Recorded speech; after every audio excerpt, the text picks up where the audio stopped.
Kozhikode 10ാം class വിദ്യാർത്ഥിയുടെ water ബോട്ടിലിൽ നിന്ന് അധ്യാപകർ വാറ്റ് ചാരായം കണ്ടെത്തിയ സംഭവം ഞെട്ടലോടെയാണ് കേരളം കേട്ടത്. സംഭവത്തിന് ശേഷം കോഴിക്കോട് കേന്ദ്രീകരിച്ച് എക്സൈസ് നടത്തിയ വൻ വേട്ടയിൽ 100-ലധികം ലിറ്റർ ചാരായവും മാരക മയക്കുമരുന്നുകളുമായാണ് പിടിച്ചെടുത്തത്.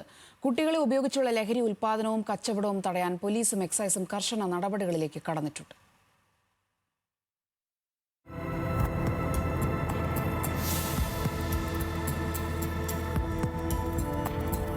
സ്കൂളിൽ പഠിക്കുന്ന കുട്ടികളുടെ കൈകളിലേക്ക് പോലും ലഹരി എത്ര സുഗമമായി എത്തുന്നു എന്നതിന്റെ നേർസാക്ഷ്യമാണ് കഴിഞ്ഞ ദിവസം കോഴിക്കോട് കണ്ടത്. അധ്യാപകരുടെ ജാഗ്രതയുടെ ഭാഗമായി 10ാം ക്ലാസ് വിദ്യാർത്ഥിയുടെ വാട്ടർ ബോട്ടിലിൽ ഉണ്ടായിരുന്നത് വാറ്റ് ചാരായമെന്ന് കണ്ടെത്താൻ കഴിഞ്ഞു. വിശദമായ കാര്യങ്ങൾ ചോദിച്ചറിഞ്ഞപ്പോഴാണ് കുട്ടിയുടെ രണ്ടാനച്ഛൻ നടത്തിവന്ന വ്യാജ മദ്യ നിർമ്മാണത്തെക്കുറിച്ചുള്ള വിവരങ്ങൾ പുറത്തുവരുന്നത്.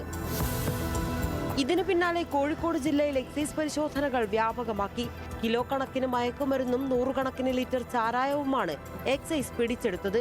കൊളമന ഭാഗത്തെ വനത്തിനോട് ചേർന്ന പ്രദേശത്ത് 220 പ്ലാസ്റ്റിക് കുപ്പികളിലായി സൂക്ഷിച്ച 110 ലിറ്റർ ചാരായം എക്സൈസ് സ്ക്വാഡ് കണ്ടെടുത്തു. ഇതേ പ്രദേശത്ത് നടത്തിയ മറ്റൊരു റെയ്ഡിൽ 200 ലിറ്റർ വാഷും എക്സൈസ് പിടിച്ചെടുത്തു. 10 ഗ്രാമിലധികം മാരക ലഹരിമരുന്നായ ഹെറോയിനുമായി അസം സ്വദേശി ലോത്തുൽ റഹ്മാനും എക്സൈസിന്റെ പിടിയിലായി. നമ്മളിപ്പോൾ ജില്ലയിൽ ഇപ്പം ഒരു ദിവസം 2 സ്ട്രൈക്കിംഗ് ഫോഴ്സ്, ജില്ലയിൽ 2 രണ്ടായിട്ട് തിരിച്ച് 2 സ്ട്രൈക്കിംഗ് ഫോഴ്സ്, ഒപ്പം തന്നെ രാത്രിക്ക് നമ്മളൊരു ഹൈവേ പെട്രോളിംഗ് യൂണിറ്റും ഉണ്ട്. അതുപോലെ നമുക്ക് 24 hours നമുക്ക് കൺട്രോൾ റൂം ഉണ്ട്. അവിടെ എന്ത് വിവരം കിട്ടിയാലും നമ്മൾ അപ്പം തന്നെ ഇത് കൺസേൺഡ് എലികയിലേക്ക് ജൂറിസ്ഡിക്ഷനിൽ നമ്മൾ കൈമാറി നടപടി എടുക്കാറുണ്ട്. ചില കേസുകൾ ചിലപ്പോൾ നമുക്ക് വിവരങ്ങൾ കിട്ടാറുണ്ട്, അതുപോലെ ഇപ്പോൾ ചില കേസുകൾ നമുക്ക് കേസുകൾ കിട്ടാറില്ല. എന്തായാലും നമ്മൾ അപ്പോൾ തന്നെ നടപടി എടുക്കാറുണ്ട്, നമ്മൾ റിപ്പോർട്ട് അപ്പോൾ തന്നെ കൈമാറാറുണ്ട്. കഴിഞ്ഞ 6 മാസത്തിനിടെ കോഴിക്കോട് ജില്ലയിൽ 4378 റെയ്ഡുകളാണ് എക്സൈസ് നടത്തിയത്. സ്കൂളുകളുടെ പരിസരങ്ങളിൽ മാത്രം 1240 പരിശോധനകൾ നടന്നു. അബ്കാരി നിയമപ്രകാരം 870 കേസുകളും NDPS നിയമപ്രകാരം 394 കേസുകളും രജിസ്റ്റർ ചെയ്തു.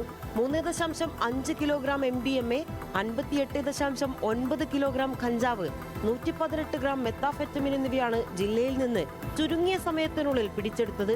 പഴുതടച്ച പരിശോധനകളും 24 മണിക്കൂർ കൺട്രോൾ റൂമുകളും വഴി എക്സൈസ് സംവിധാനം ശക്തമായി മുന്നോട്ട് പോകുന്നുണ്ട്. സ്കൂളിൽ പഠിക്കുന്ന കുട്ടികൾ പോലും ലഹരി മാഫിയയുടെയും വ്യാജമദ്യത്തിന്റെയും ഇരകളാകുന്നത് തടയാൻ സമൂഹത്തിന്റെ വലിയ ജാഗ്രത അത്യന്താപേക്ഷിതമാണ്. ന്യൂസ് മലയാളം, കോഴിക്കോട്.